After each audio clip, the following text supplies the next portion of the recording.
I have just bought a Bugatti Veyron with a small issue. Going for over £1.5 million. This is all if you can even find one for sale. They did it only as a technical exercise to see if it could be done. There was only ever 450 ever made. Bugatti sold a Chiron to the wrong person, and every single day since that moment they have been paying.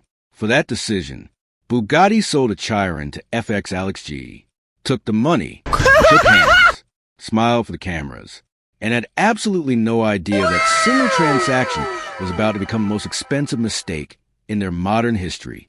Not expensive in money, expensive in something far more valuable than money: reputation, control, the carefully constructed image of untouchability that Bugatti spent decades and billions building into one of the most exclusive brands in automotive history.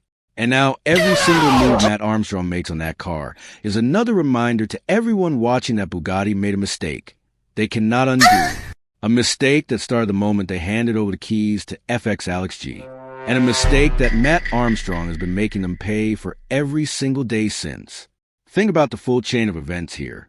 Because when you lay out from beginning to end, from the original sale to where we are right now, the picture that emerges is so shocking, so perfectly constructed by the collision of decisions and consequences and human choices that nobody fully controlled, that it almost feels like it was written. Like someone sat down and designed a story specifically engineered to expose every weakness in Bugatti's position and every strength in Mat Armstrong's. Nobody designed it. It happened.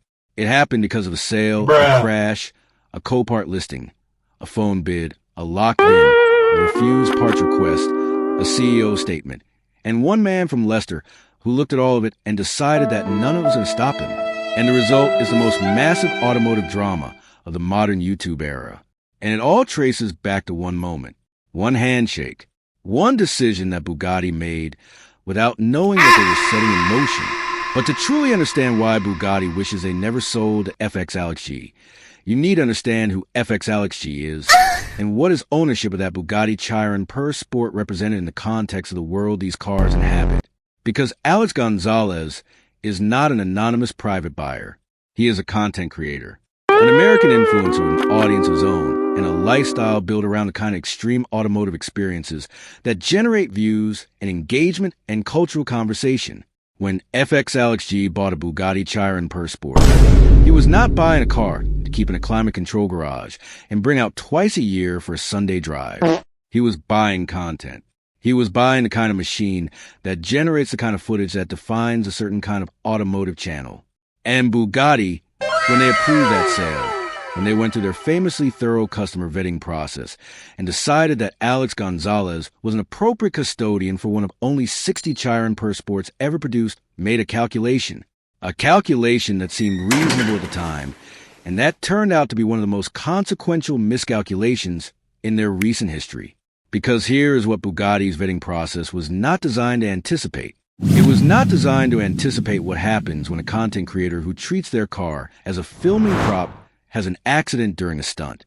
It was not designed to anticipate the specific combination of a totaled ultra-rare hypercar, a Copart listing, and a YouTube rebuilder with 6 million subscribers and a track record of doing things manufacturers said were impossible.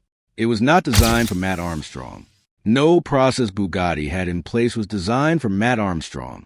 And that gap, that specific blind spot in a system built to protect the most exclusive cars in the world from exactly this kind of situation, is where this entire story was born. Now let us talk about the crash itself.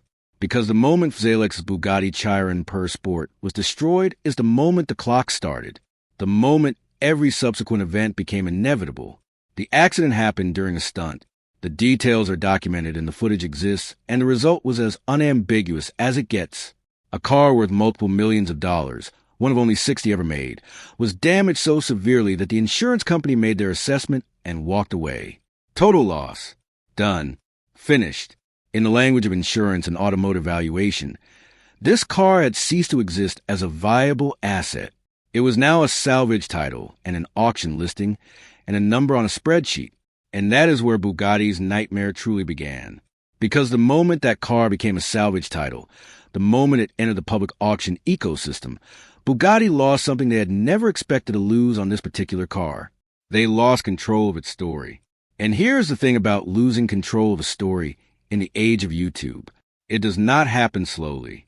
It does not happen quietly. It happens instantly, publicly, and with an audience of millions watching every development in real time. The moment that Bugatti Veyron Per Sport appeared on Copart, the moment its listing became visible to anyone with an account and an internet connection, the story ceased to belong to Bugatti and began to belong to whoever was willing to do something extraordinary with it. Mat Armstrong was willing. Mat Armstrong was more than willing. Mat Armstrong looked at that listing and saw not a destroyed car, but the single greatest opportunity of his career. And when he bid on it and won it, when the auction hammer came down and a wrecked Bugatti Veyron Per Sport became Mat Armstrong's property, the chain of events that Bugatti had set in motion with their original sale to Fxalexg reached a point of no return. But here's what nobody knew at that moment. Here is the detail that makes the Bugatti side of the story so much more complicated than it appears on the surface. When Mat Armstrong won that auction, when the car became legally his, Bugatti faced a decision that had no good options. Let him proceed and watch an independent rebuilder do publicly what Bugatti had always insisted could only be done within their authorized network, or oppose a rebuild and risk the public relations consequences of a billion-dollar manufacturer being seen to bully a YouTuber who had legally purchased a car he was entitled to fix. Neither option was comfortable.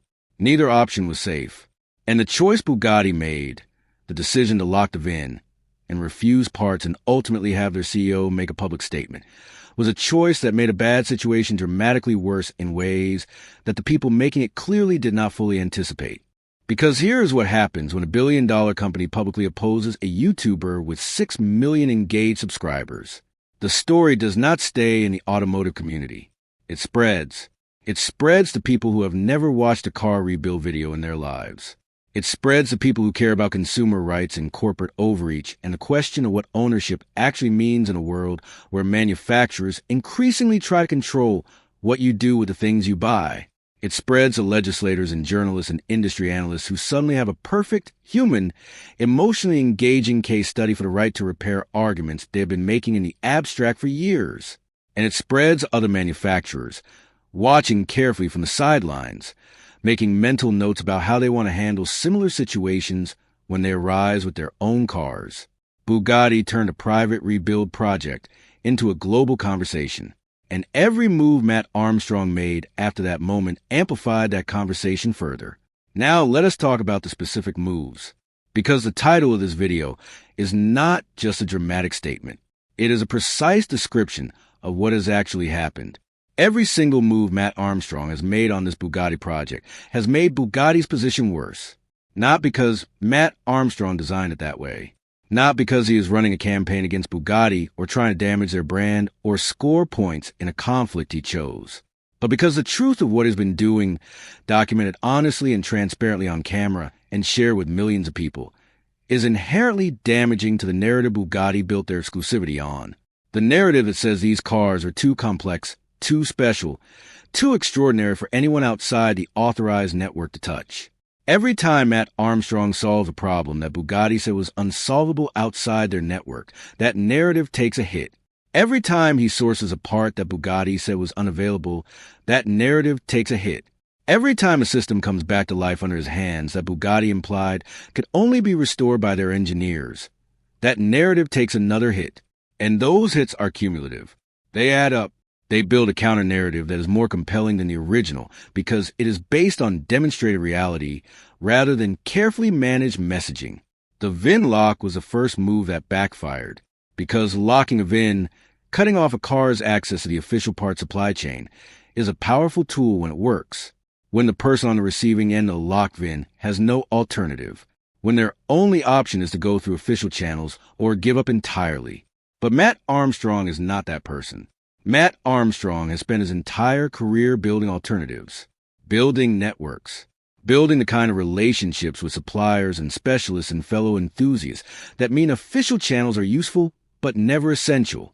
And when Bugatti locked the VIN and cut off the official supply, all they did was motivate Mat Armstrong to demonstrate publicly that the official supply was not the only supply, that the alternative networks existed. that the parts were findable if you knew where to look and were willing to put in the work. In try to stop him, they handed him his next chapter. And that chapter played out in front of millions of people who came away from it understanding something about the automotive parts ecosystem that Bugatti would strongly have preferred they never understood.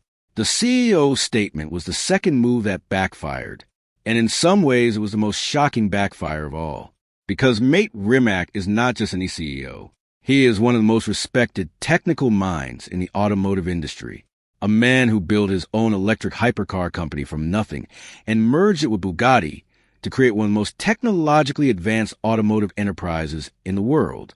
When Mat Armstrong speaks about cars and engineering and what is and is not possible, people listen. People with serious technical knowledge listen and take what he says seriously. And so when he made his public statement about the risks of an independent Bugatti rebuild, when he explained from a position of genuine technical authority why what Mat Armstrong was attempting was inadvisable, the expectation was that the statement would land with weight, that it would shift the conversation, that it would make people question whether Mat Armstrong knew what he was doing. Instead, it did the opposite, because the statement, however technically grounded, was read by millions of people not as an expression of genuine concern, but as a powerful company trying to use its credibility to stop an individual from doing something he had every legal right to do. And in that reading, however fair or unfair it might have been to Armstrong's actual intentions, Mat Armstrong became the underdog. And the internet loves an underdog more than it loves almost anything else. But here's what nobody was saying out loud during all of this. Here's a conversation that was happening behind the scenes in automotive industry circles, while the public drama played out on YouTube and social media, and in the comment sections of 1,000 car channels. The real concern was not the one Bugatti stated publicly. The real concern was not simply about this one car or this one rebuild. The real concern was about what this rebuild represented for the future of manufacturer control over independent repair across the entire industry. Because the Bugatti Veyron is an extreme example, but the principle it illustrates applies to every manufacturer that uses software locks, proprietary part systems, and authorized dealer networks to maintain control over their vehicles after the point of sale. And that principle, exposed so publicly and so compellingly through Mat Armstrong's rebuild,